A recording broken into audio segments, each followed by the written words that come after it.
ये presentation amazing facts के मित्रों के द्वारा लाया गया। 1971 क्रिसमस की पूर्व संध्या 17 साल की जूलियन कोपेक लीमा पेरू में अपनी मां के साथ में एक फ्लाइट में बैठी। एंडीज माउंटेन पार करने के बाद गर्जना करने वाले काले बादलों ने हवाई जहाज को घेरा, जिससे भयानक टर्बुलेंस हुआ। अचानक बिजली प्लेन के इंजन से टकराई और एक विंग उखड़ गया। जैसे हवाई जहाज जमीन की ओर नीचे आने लगा, कैबिन डिसइंटीग्रेट हुआ। जूलियन ने पाया कि वो रोज सीट के स्ट्रैप से बंधी है और तूफान से भरे उस बादल से नीचे गिरती जा रही है। लगभग 10,000 फीट से नीचे गिरी। वो जंगल के पेड़ से टकराकर नीचे जमीन पर गिर गई। अद्भुत रीति से जूलियन 2 मील ऊपर से गिरने पर भी जीवित रही। इसकी कॉलर बोन टूट चुकी थी और हाथ में दर्द था। बाकी दूसरे जीवित व्यक्ति को न पाकर जूलियन कई दिनों तक चलकर मानव बस्ती में पहुंची और आखिरकार उसके पिता से उसे फिर मिलाया गया। देखिए, बाइबल बताती है जब आदम और हव्वा वाटिका में शैतान की परीक्षा के सामने गिर गए थे, इसने पूरी मानव जाति को नीचे गिराया। लेकिन यीशु इसीलिए आए कि पाप में इस महान रूप में गिरने से भी हम बच सके और हमें पिता के घर में वापस लेकर जाएं। शायद आप सोचते होंगे कि आप बहुत नीचे या फिर कई बार गिर चुके हैं, तो उत्साहित होने के लिए मेरे साथ जुड़ जाइए जैसे हम चर्चा कर रहे हैं कि बाइबल इस महत्वपूर्ण विषय पर क्या कहती है। आज का हमारा संदेश इस बारे में है कि विश्वासी कब गिर जाता है, और बाइबल गिर जाने के विषय में बहुत कुछ बताती है। देखिए, एक बहुत ही विख्यात ऐसी रिपोर्ट थी, ये सच में बहुत ही हास्यास्पद भी रही है। ये एक मिस्त्री के बारे में थी। उसने एक इंश्योरेंस कंपनी को रिपोर्ट भेजी जो एक्सीडेंट के बारे में उससे और जानकारी पाना चाहती थी। ये कई साल पुरानी बात है, लेकिन मास्टरपीस है, इसलिए आपको ये बताना चाहता हूँ। अतिरिक्त जानकारी के आपके निवेदन को प्रत्युत्तर देते हुए मैं लिख रहा हूँ। ब्लॉक नंबर 3 में एक्सीडेंटल रिपोर्टिंग प्लान में पुअर प्लानिंग रखी मेरे एक्सीडेंट के कारण। आपने अपने पत्र में कहा है कि मुझे विस्तार से बताना है। मैं आशा करता हूं कि अगले विवरण आपके लिए पर्याप्त होंगे। मैं व्यवसाय से एक मिस्त्री हूं। एक्सीडेंट के दिन मैं 10 मंजिला इमारत पर अकेला ही काम कर रहा था।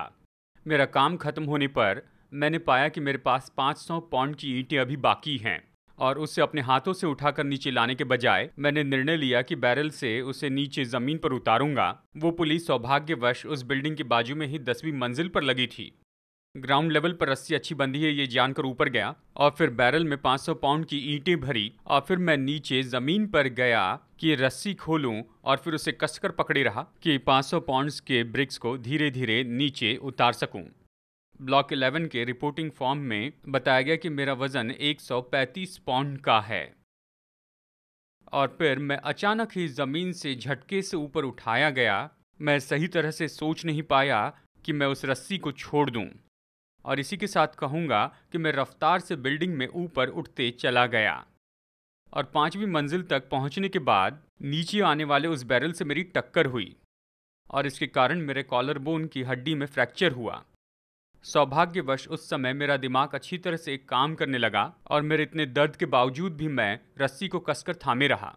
मैं रफ्तार से ऊपर उठते गया बिना रुके ही कि मेरे दाहिने हाथ की उंगलियां मेरे नकल्स में गहरी घुसती चली गई, और लगभग उसी समय के दौरान ईंटों का बैरल जमीन पर टकराया और बैरल का बॉटम निकल गया, और ईंटों का वजन घट गया, और बैरल का वजन तो अभी केवल 30 पाउंड ही बाकी रह गया।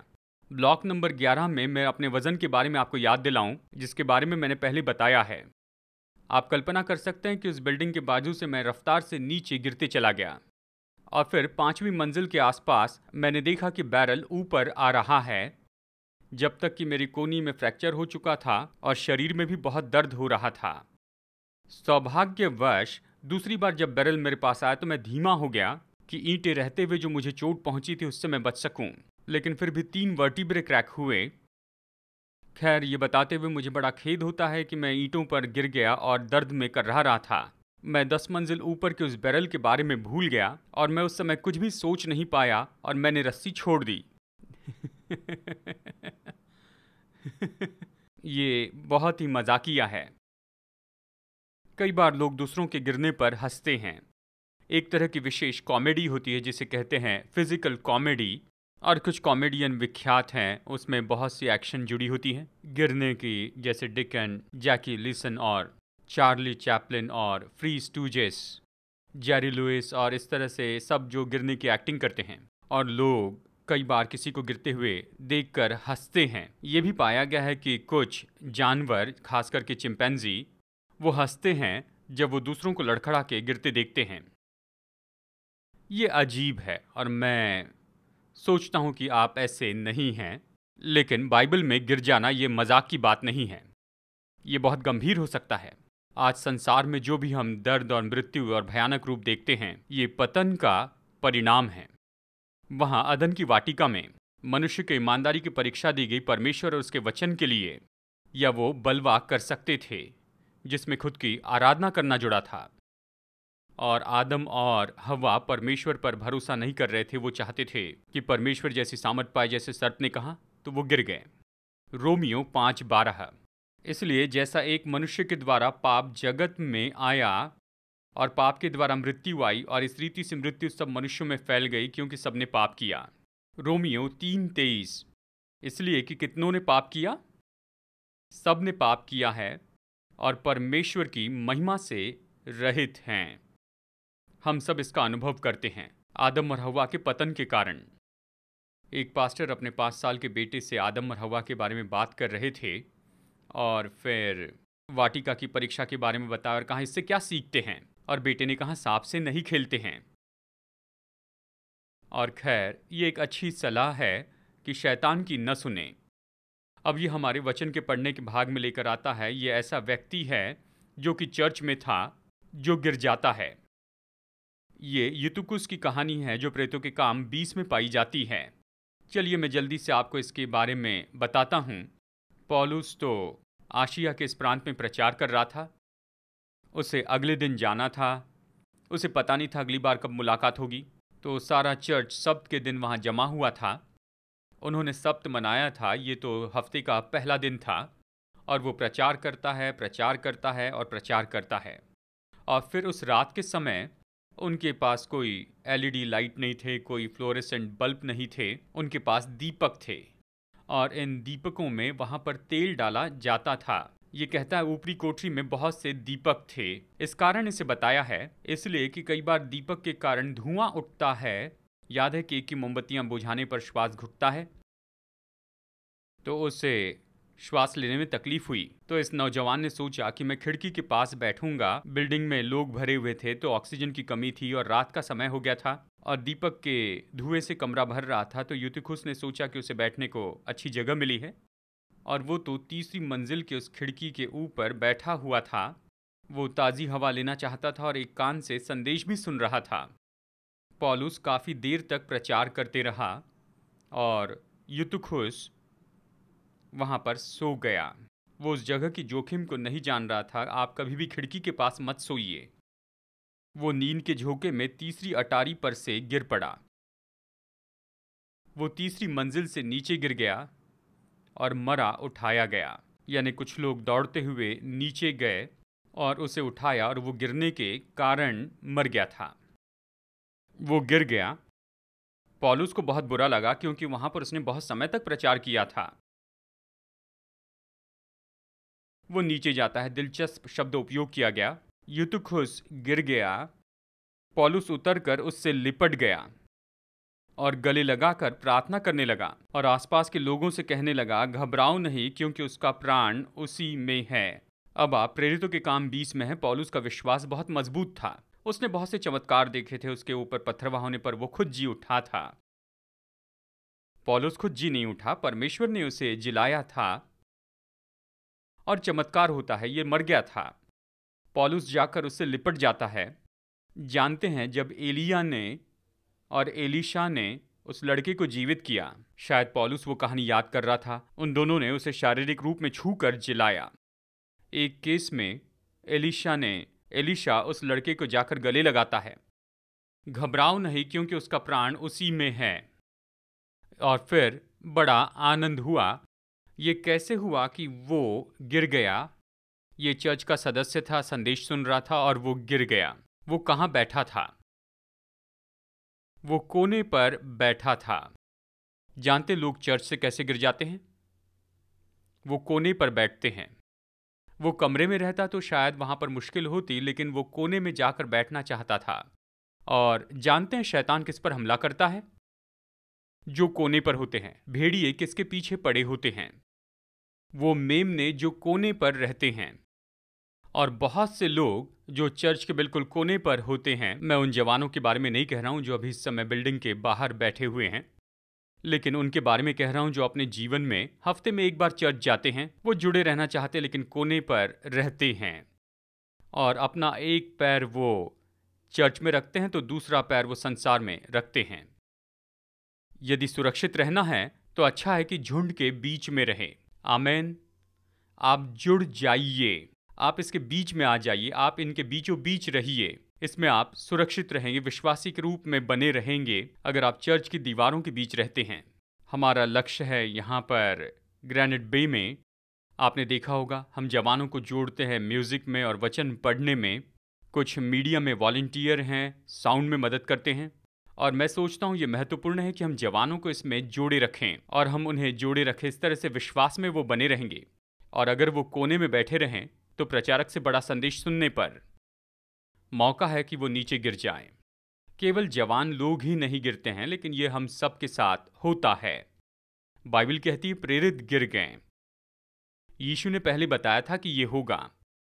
मत्ती अध्याय 26 वचन 31 में यीशु ने कहा, मैं इसे इंग्लिश स्टैंडर्ड वर्जन से पढ़ रहा हूं। यीशु ने कहा, तुम मेरे विषय में ठोकर खाओगे, यानी तुम लड़खड़ाओगे।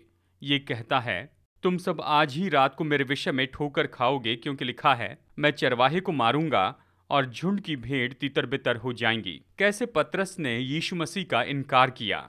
मरकुस 14 में आपने पढ़ा कि यीशु के बंदी बनाए जाने के बाद पतरस पीछे गया, लेकिन पतरस दूरी से उसके पीछे रहा।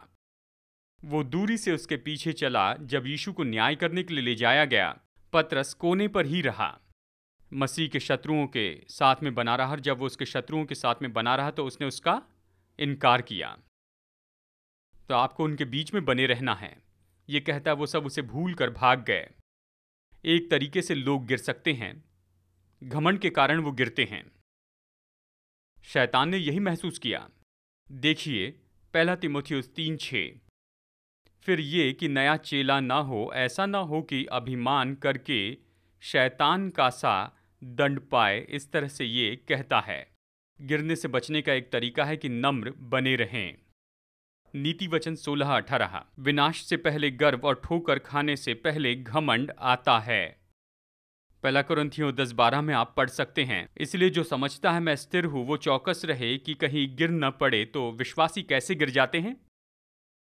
वो गिर सकते हैं खुद के बारे में ज्यादा सोचने के द्वारा, शैतान के जैसे ही घमंड से गिरते हैं।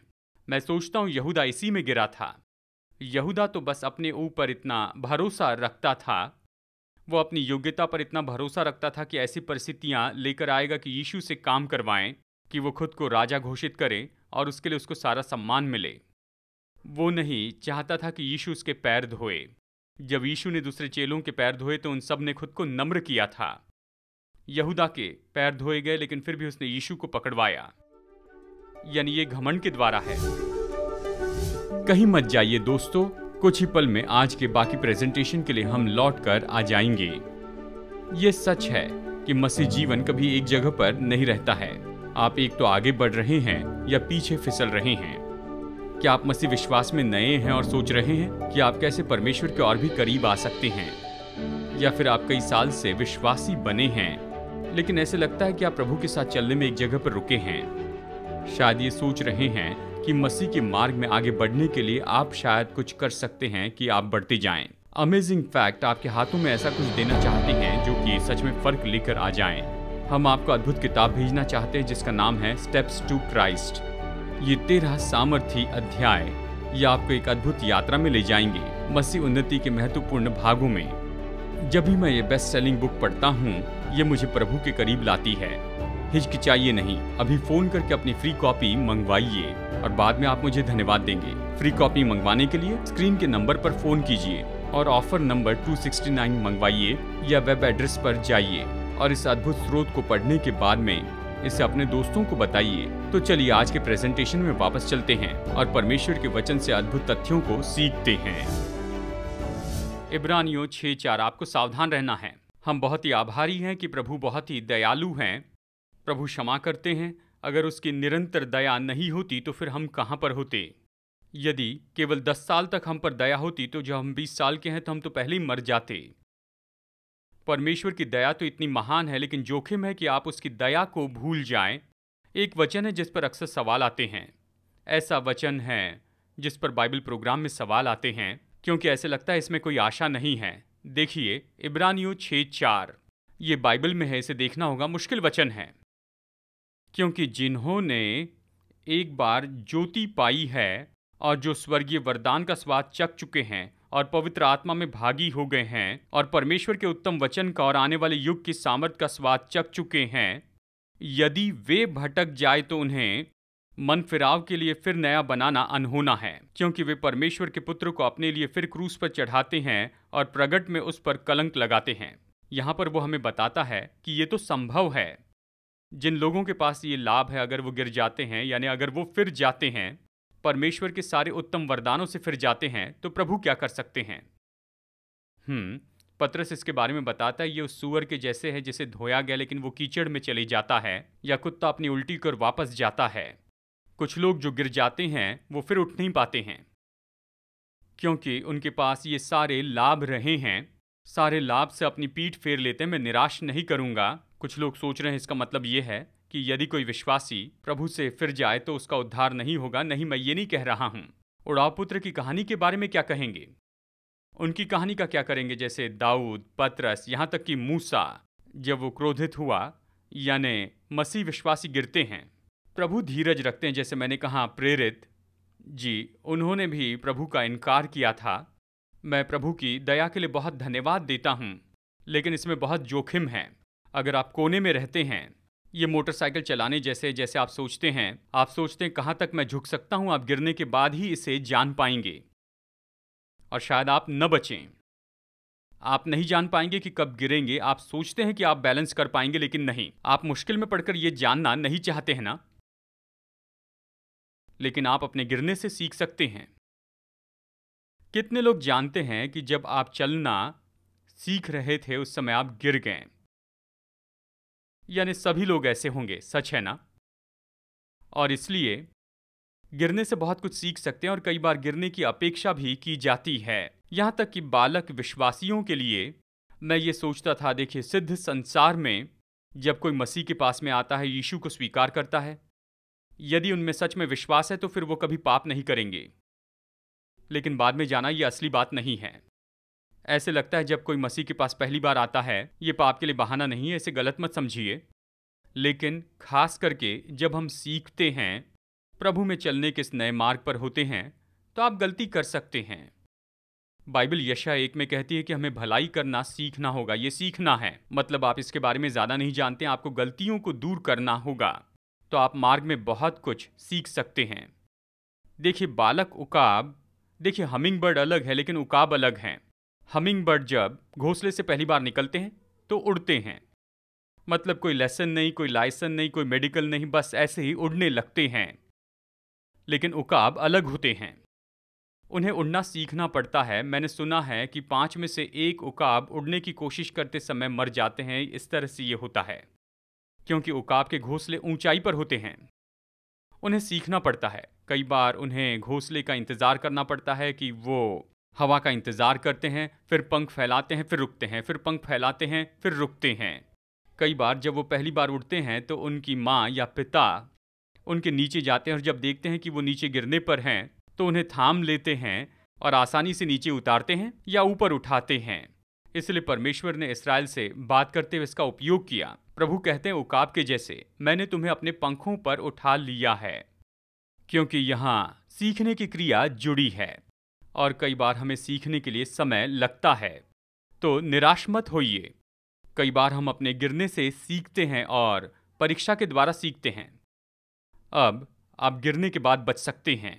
ये एक महत्वपूर्ण बात मैं आपको बताना चाहता हूँ। मैंने ये आपको समझाया है। अगर मैं हाथ उठाने के लिए कहूँ तो आप सब लोग अपने हाथ उठाएंगे। हम में से कितने लोग गिर गए थे परमेश्वर के साथ में चलना सीखते समय मार्ग में गिर गए थे, अलग अलग स्तर पर गिरे थे। हमने आज्ञा भंग की, जो नहीं करना था वही किया था, और हमने पश्चाताप किया। लेकिन यह हमेशा आसान नहीं रहता है, तो कैसे बच सकते हैं? यदि सबसे पहले हम पाप करते हैं तो क्या करना बताया है? प्रभु के सामने पाप का अंगीकार करें, पश्चाताप करें, प्रार्थना में प्रभु के पास आएं, प्रतिज्ञा का दावा करें कि यदि हम पापों का अंगीकार करें तो वो विश्वास योग्य और धर्मी है कि हमारे पापों को क्षमा करे और हमारे अधर्मों से हमें शुद्ध करें। तो क्या प्रभु हमें क्षमा करते हैं? हम कैसे जानते हैं? क्योंकि उसने ये कहा है, क्षमा महसूस न करूं तो क्या? आप महसूस करने के अनुसार नहीं चलते हैं, लेकिन मुझे खुद को क्षमा करने में मुश्किल होती है। क्या आप अपने आप को परमेश्वर से भी बड़ा रखना चाहते हैं? क्या आपको लगता है कि आपका न्याय परमेश्वर के न्याय से ज्यादा महत्वपूर्ण है? यदि परमेश्वर ने कहा तुम पश्चाताप करो तो मैं क्षमा करूंगा। पश्चाताप क्या है? ये पापों के लिए खेद करना है, पकड़े जाने के लिए खेद करना नहीं, लेकिन इससे बढ़कर इसे फिर नहीं करना चाहते, उसे चोट नहीं पहुंचाना चाहते। यह ऐसी शिक्षा है जिसके बारे में आप ज्यादा नहीं सुनते हैं, लेकिन यह तो बहुत ही प्राथमिक शिक्षा है।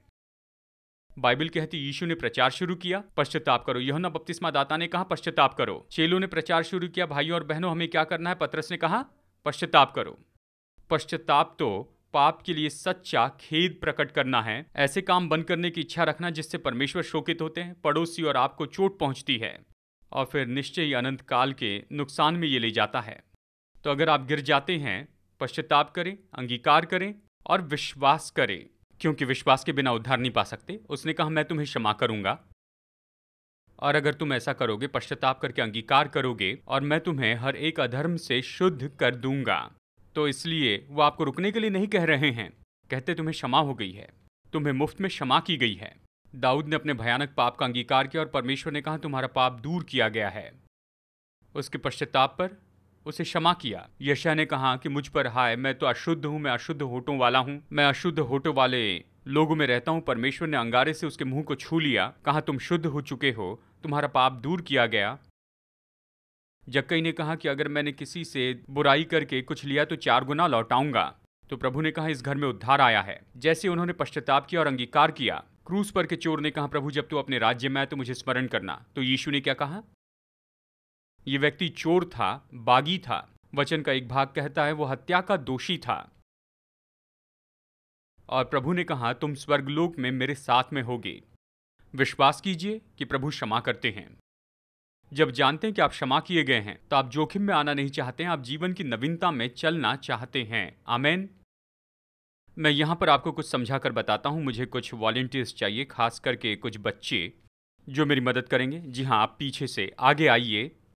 आप दोनों, हाँ जी, इन दोनों ने हाथ उठाया था, आप आइए। ठीक है, यहां आइए, मैं कुछ समझा कर बताता हूं। ठीक है, तो आइए देखते हैं। जी आप आइए यहां पर। बहन आप यहां आइए और आप इस तरफ जाइए। क्या आप एक पैर पर खड़े रह सकते हैं? जब ये एक पैर पर खड़ी हैं तो बस आप एक उंगली से इन्हें धक्का देने की कोशिश कीजिए, देखिए क्या ये गिरती हैं। ठीक है, ठीक है, आप इसका मजा उठा रही हैं, है ना? ठीक है, अब आप मेरा हाथ थाम लीजिए।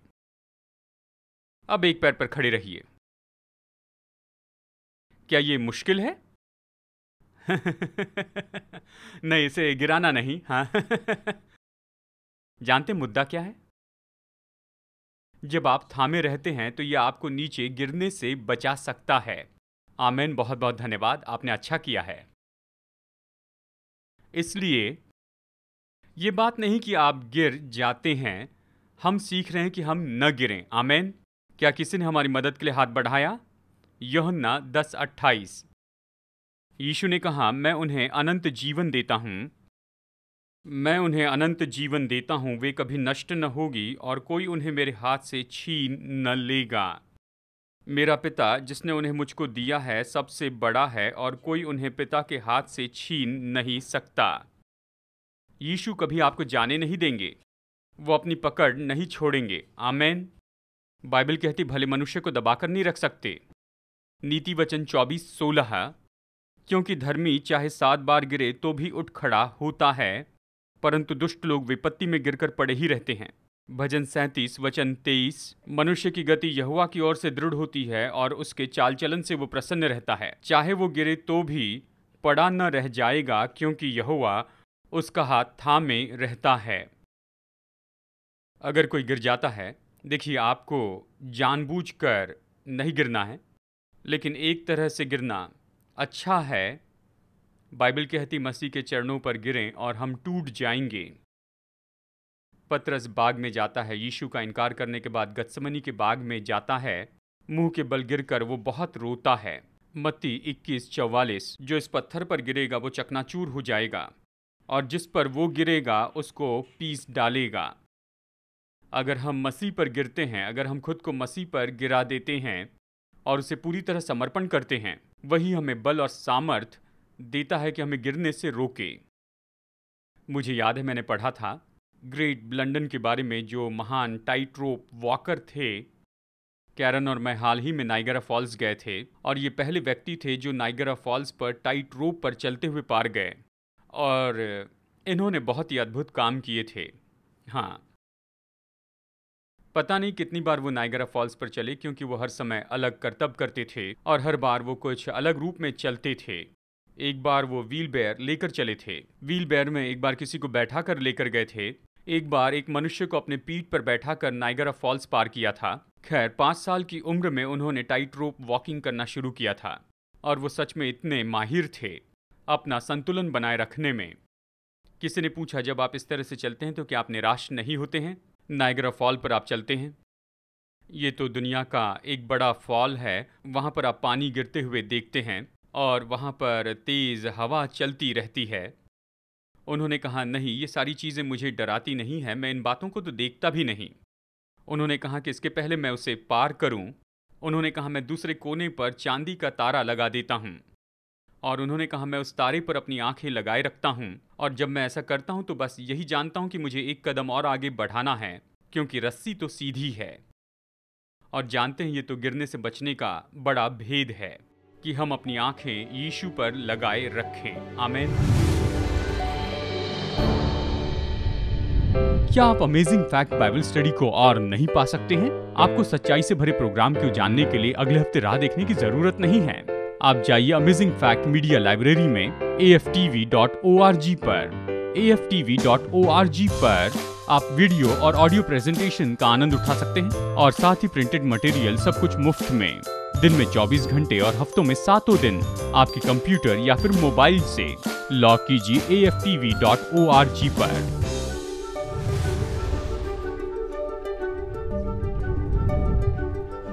आज के फ्री ऑफर को मंगवाइए, ये आपके लिए एक आशीष है।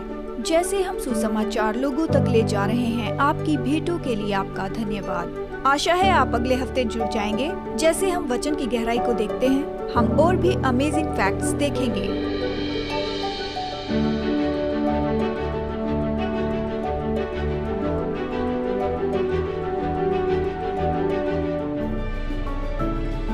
ये प्रेजेंटेशन अमेजिंग फैक्ट्स के मित्रों के द्वारा लाया जा रहा है।